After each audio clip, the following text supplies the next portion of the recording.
Friends, financial modelling semi qualified chartered accountants के लिए बहुत अच्छा करियर ऑप्शन है and I tell you why. So CA inter अगर आप हैं, आपने सीए इंटर के दोनों ग्रुप किए हैं, आपका आर्टिकलशिप का अच्छा एक्सपोजर है, आप सीए फाइनल के लिए प्रिपेयर कर रहे हैं, लेट्स से अनफॉर्चुनेटली आपके ज़्यादा अटेम्प्ट्स लग रहे हैं, इस दौरान आपके पास क्या ऑप्शंस रहते हैं? आप किसी सीए फर्म में जॉब कर सकते हैं एज एन ऑडिट असिस्टेंट, या आप किसी बिग फोर के शेयर्ड सर्विस में as a audit assistant join कर सकते हैं, या आप इंडस्ट्री में एमआईएस, अकाउंटिंग, टैक्सेशन का रोल ले सकते हैं। इससे अच्छा एक बहुत निश और एक बहुत रिवॉर्डिंग करियर होता है फाइनेंशियल मॉडलिंग में। एंड वाई सीए इंटर इसके लिए बहुत वेल पोजीशनड है। तो अगर आप देखें एक टिपिकल फाइनेंशियल मॉडल में इनिशियली कॉस्टिंग इन्वॉल्व होता है। फॉर एग्जांपल अगर आप एक स्टील प्लांट की कॉस्टिंग कर रहे हैं तो हॉट मेटल, लिक्विड स्टील और हर फर्नेस में क्या कॉस्टिंग होगा, fix cost, variable cost, absorption costing, budgets, actuals, ये सारा नॉलेज यूज हो जा रहा है। एंड उसके बाद आप उसके जो ऑपरेशनल केपीआईज है, परफॉर्मेंस है, मतलब इतना टन स्टील, इतना प्रॉफिट पर टन ऑफ स्टील, इतना सेल्स, इसको जब आप एग्रीगेट करते हैं तो आपका एक पीएनएल,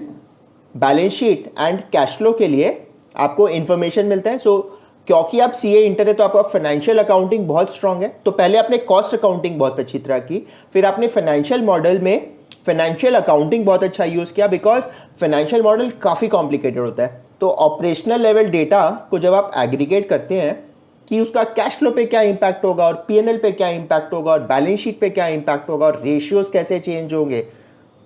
तो फॉर दैट मैटर आपका फाइनेंशियल मैनेजमेंट का भी पूरा नॉलेज यूज होता है कि डेट सर्विस कवरेज रेशियो क्या होता है एंड वो फ्यूचर में कैसे चेंज होगा, आप कितना डेट इक्विटी पकड़ेंगे एंड उसके वजह से आपके प्रोजेक्ट का cost of equity, cost of debt क्या होगा, आपका weighted average cost of capital क्या होगा, देयरफॉर आपका free cash flow to the project, free cash flow to equity क्या होगा, अकॉर्डिंगली आप उसको डिस्काउंट करके नेट प्रेजेंट वैल्यू लाएंगे। तो आपका कॉस्ट अकाउंटिंग यूज हुआ, फाइनेंशियल अकाउंटिंग यूज हुआ, फाइनेंशियल मैनेजमेंट का नॉलेज यूज हुआ and taxation to some extent use होता है, बिकॉज आपको उसका अब मैट नहीं है, पहले आपको नॉर्मल टैक्स मैट के बीच में कंपैरिजन करना पड़ता था। डेफर्ड टैक्स का पूरा इंप्लीकेशन आता है, बिकॉज इनिशियल ईयर्स में आपका इनकम टैक्स के हिसाब से आपको डेप्रिसिएशन हाई मिलेगा, कंपनीज एक्ट के हिसाब से कम मिलेगा, therefore deferred tax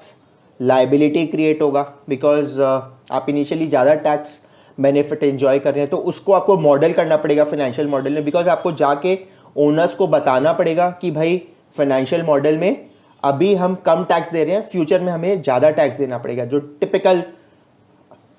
deferred tax का इंप्लीकेशन होता है। इनडायरेक्ट टैक्स का कई बार इंटरप्रिटेशन इश्यूज आएगा। सो फॉर एग्जांपल मैं एक फिक्स स्ट्रक्चर अगर बना रहा हूँ, एक इवैक्यूएशन इंफ्रास्ट्रक्चर स्टील प्लांट के लिए, तो उसमें क्योंकि वो इमूवेबल है, fix to the earth like a tree, not movable, तो अगर मैं उसके कंस्ट्रक्शन में कोई जीएसटी अगर लग रहा है तो क्या मेरे को उसका इनपुट क्रेडिट मिलेगा कि नहीं मिलेगा। सो अगर मेरा इन्वर्टेड स्ट्रक्चर है कि मेरे आउटपुट पे 5% लगता है, इनपुट पे 18% मिलता है, तो क्या मेरा जीएसटी के अकाउंट में कुछ ब्लॉकेज होगा। सो आप देखिए एक चार्टर्ड अकाउंटेंट जो सीए इंटर है उसको इसके बारे में काफी अच्छा नॉलेज होगा। Cost accounting, financial management, taxation, ये सारा नॉलेज ब्लेंड कर रहा है। साथ साथ इकोनॉमिक्स का जो आप नॉलेज यूज कर सकते हैं कि ब्रॉडर लेवल पे फॉरेक्स का क्या मूवमेंट होगा, यूएसडी आईएनआर का या येन आईएनआर का, या क्रूड ऑयल मूवमेंट क्या होगा, इंटरेस्ट रेट्स कैसे मूव करेंगे, सब कुछ करके आप एक फाइनेंशियल मॉडल यूज करते हैं जिसका यूसेज होगा एक कंपनी का इंटरनल 5 ईयर बिजनेस प्लान बनाने के लिए, एक मर्जर एंड एक्विजिशन ट्रांजैक्शन करने के लिए, वैल्यूएशन करने के लिए for the purpose of let's say merger या for the purpose of an IPO, या ऑफशोर में किसी आप फ्रंट एंड इन्वेस्टमेंट बैंक को इंडिया से सपोर्ट कर रहे हैं एक केपीओ के रूप में, या आप एक सेबी रजिस्टर्ड मर्चेंट बैंकर के पार्ट है, या आप स्टार्टअप में एक्सीलेटर सिस्टम में है। जो जितने भी स्टार्टअप्स होते हैं जब उनको फंडिंग के लिए पिच करना पड़ता है तो इन्वेस्टर्स एक फाइनेंशियल मॉडल मांगते हैं, तो अकॉर्डिंगली आप वो फाइनेंशियल मॉडल पूरा बनाते हो एंड टू एंड की वो स्टार्टअप कहाँ से पैसा बना रहा है, कहाँ उसका पैसा खर्चा हो रहा है, क्या कैश बर्न हो रहा है मंथली, क्या कैश जनरेशन या कैश बर्न रेट है, स्टार्टअप कितना दिन सर्वाइव करेगा, कैसे ग्रो करेगा, सब कुछ उस फाइनेंशियल मॉडल में आ जाता है। तो आप सीए इंटर की पढ़ाई कंप्लीट कर लिए एंड सीए फाइनल के लिए जब आप प्रिपेयर कर रहे हैं तो ये एक बहुत अच्छा फील्ड है ज्वाइन करने के लिए। जब हम बात कर रहे हैं एग्जामिनेशंस की, तो अनअकैडमी इस वीकेंड पे 31 अक्टूबर एंड 1 नवंबर को CA foundation and CA inter के लिए बहुत अमेजिंग एक quiz series, test series, free quiz test series launch कर रहे हैं। एंड इसमें रिनाउंड फैकल्टी है, जो विनर्स होंगे उन्हें कैश रिवॉर्ड्स भी मिल रहे हैं। सो मैं लिंक शेयर कर रहा हूँ डिस्क्रिप्शन में, please do have a look at it. So coming back to financial model, तो इसमें आपका कंपटीशन रहेगा from MBAs, typically tier 2 tier 3 institutes के जो एमबीएस होते हैं वो इन सब पोजीशंस में आपके साथ कॉम्पीट करेंगे। आपका कंपटीशन रहेगा सीएफएस के साथ, L2 L3 के साथ, एंड आपका कंपटीशन रहेगा इंजीनियर्स के साथ, बीटेक, बिकॉज वो आपसे ज़्यादा अच्छा एक्सेल बहुत अच्छा जानते हैं, डेटा फ्लो बहुत अच्छा समझ सकते हैं। बट टिपिकली जैसे फॉर एग्जांपल सीएस क्यों इसमें अच्छे होंगे, क्योंकि सीएस का जो डेप्थ है कॉस्टिंग का, fix cost, variable cost, absorption costing, management costing, क्या कॉस्ट रिलेवेंट है, कौन सा संक कॉस्ट है, ये कॉन्सेप्ट हमारा सबसे अच्छा होता है। फाइनेंशियल अकाउंटिंग में एक फिगर वर्किंग कैपिटल चेंज कर रहा है तो बैलेंस शीट में उसको कहाँ रिफ्लेक्ट होगा, पीएनएल में वो कैसे जाएगा, ये इंटरलिंकेजेस एमबीए के फर्स्ट सेमेस्टर में सिर्फ 12-15 क्लासेस में एक ह्यूज राजधानी एक्सप्रेस के जैसे जो क्लासेस चलती है उसमें फाइनेंशियल अकाउंटिंग का वो इंटरलिंकेजेस नहीं क्लियर होता है जितना एक चार्टर्ड अकाउंटेंट को होता है। और इंजीनियर का तो अगर वो एमबीए नहीं करता है तो उसके लिए डेबिट क्रेडिट प्लस माइनस होता है, तो वो डेप्थ नहीं है कि मान लीजिए कि कुछ अकाउंटिंग स्टैंडर्ड के हिसाब से इंड AS 116 के हिसाब से क्या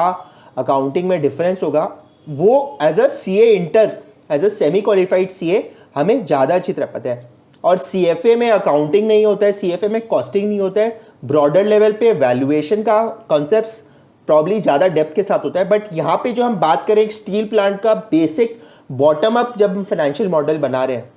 हॉट मेटल, लिक्विड स्टील से लेके फ्लैट प्रोडक्ट्स, लॉन्ग प्रोडक्ट्स, उस लेवल पे हम बात कर रहे हैं, तो चार्टर्ड अकाउंटेंट के पास बहुत अच्छा स्कोप है। काफ़ी इंप्लॉयमेंट अपॉर्चुनिटी, जैसे मैंने कहा, startup accelerators, venture capitals, angel investors, private equity and big 4 के valuation arms, offshore big 4, offshore investment banks, chartered accountants जो वैल्यूएशन का प्रैक्टिस करते हैं, मर्चेंट बैंकर्स जो मान लीजिए बीएससी एसएमई इंडेक्स में आईपीओज ला रहे हैं, सेबी रजिस्टर्ड मर्चेंट बैंकर्स हैं। काफ़ी एवेन्यूज़ है जहां फाइनेंशियल मॉडल्स यूज़ कर सकते हैं। प्लस आप फ्रीलांसिंग वेबसाइट्स में आप जाएंगे अगर, तो आप देखेंगे कि बहुत सारा ऑफशोर वर्क आता है, किसी को बिजनेस प्लान बनाना है, किसी को पिच डेक बनाना है, काफ़ी कॉम्पिटिटिव है बिडिंग करके वो प्रोजेक्ट्स उठाना। बट फाइनेंशियल मॉडल अगर आप सीख सकते हैं तो वो आपके लिए बहुत अमेजिंग होगी। इसीलिए मैंने भी अपना काफ़ी टाइम फाइनेंशियल मॉडलिंग सिखाने में व्यतीत किया है, बिकॉज मुझे लगता है कि हाँ, ये एक स्किल सेट है जो हर चार्टर्ड अकाउंटेंट, हर सेमी क्वालिफाइड चार्टर्ड अकाउंटेंट के करियर को चार चांद लगा सकता है। Thank you so much for watching this video. अगर ये वीडियो आपको अच्छा लगे तो प्लीज़ अपने ऐसे फ्रेंड्स एंड डियर वंस के साथ शेयर करिएगा। एंड अगर आपने चैनल अभी तक सब्सक्राइब नहीं किया है, बेल बटन पे क्लिक नहीं किया है, तो प्लीज़ इसे करिएगा। Thank you so much, bye bye.